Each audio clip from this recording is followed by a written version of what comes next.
तो आदाब दोस्तों, मैं हूं डॉक्टर आफाक अहमद और आप देख रहे हैं डढ़ाबा न्यूज़। आज हम एक ऐसे मुद्दे पर बात करेंगे जो कैंसर जैसी बीमारी होते हुए भी एक आम बीमारी की शक्ल अख्तियार कर चुका है और देश में इससे होने वाली मौतों का सिलसिला रुकने का नाम नहीं ले रहा है। आज हम सर्वाइकल कैंसर के बारे में गहन पड़ताल करने की कोशिश करेंगे।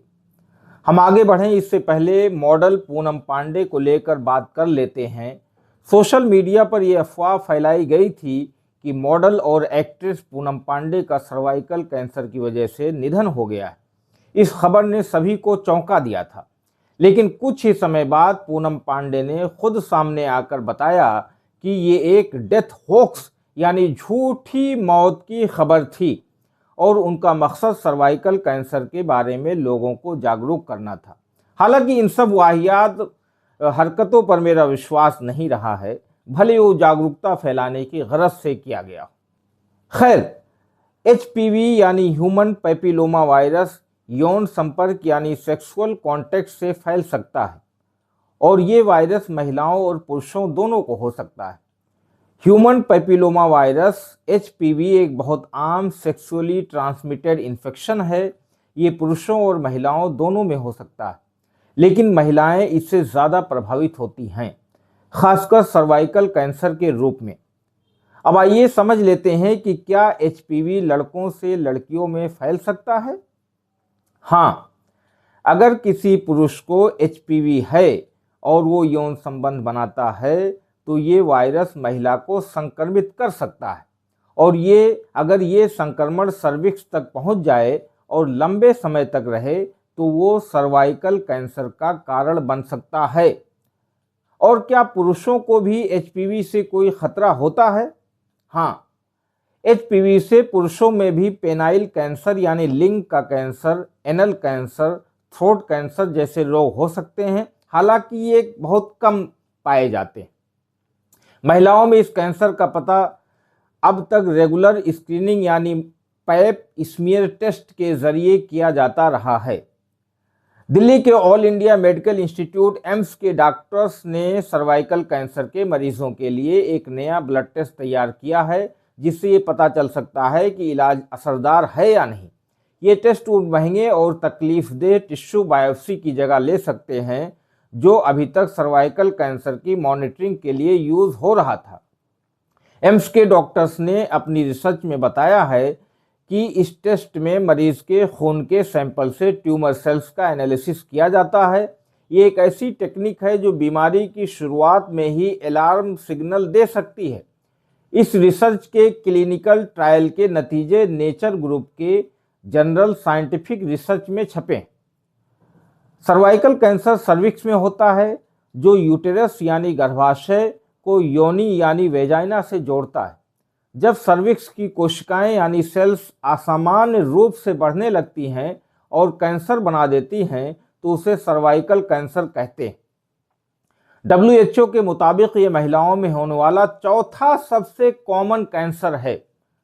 भारत में ये महिलाओं को होने वाला दूसरा सबसे आम कैंसर है। 2022 में सर्वाइकल कैंसर के मामलों में भारत दुनिया में दूसरे नंबर पर था। भले इस कैंसर से बचाव वैक्सीन से मुमकिन है, लेकिन ये भारत में महिलाओं की मौत की एक बड़ी वजह भी है।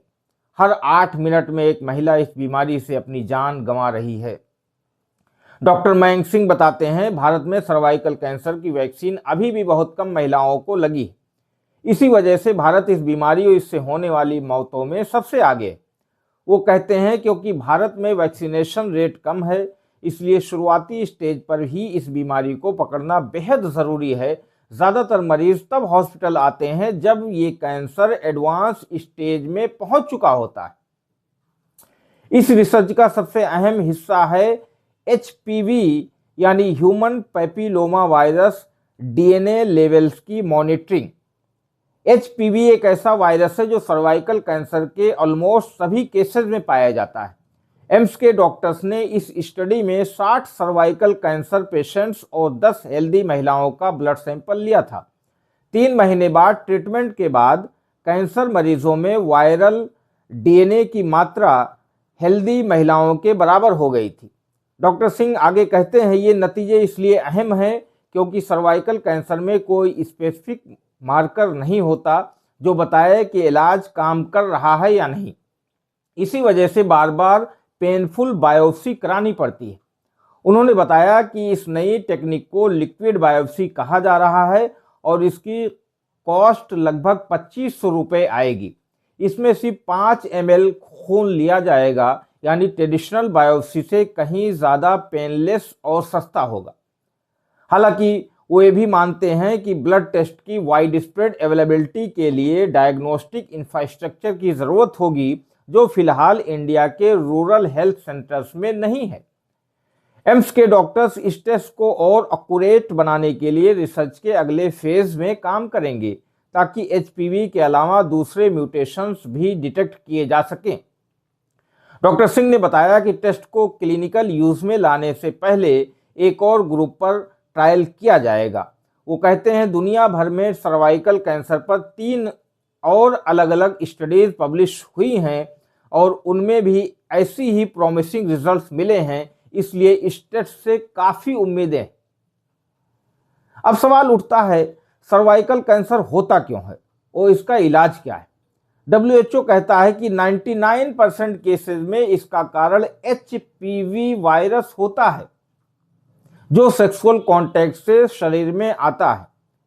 कई बार इसका इन्फेक्शन सिम्टम्स नहीं दिखता, लेकिन बार बार इन्फेक्शन होने पर यह कैंसर में बदल सकता है।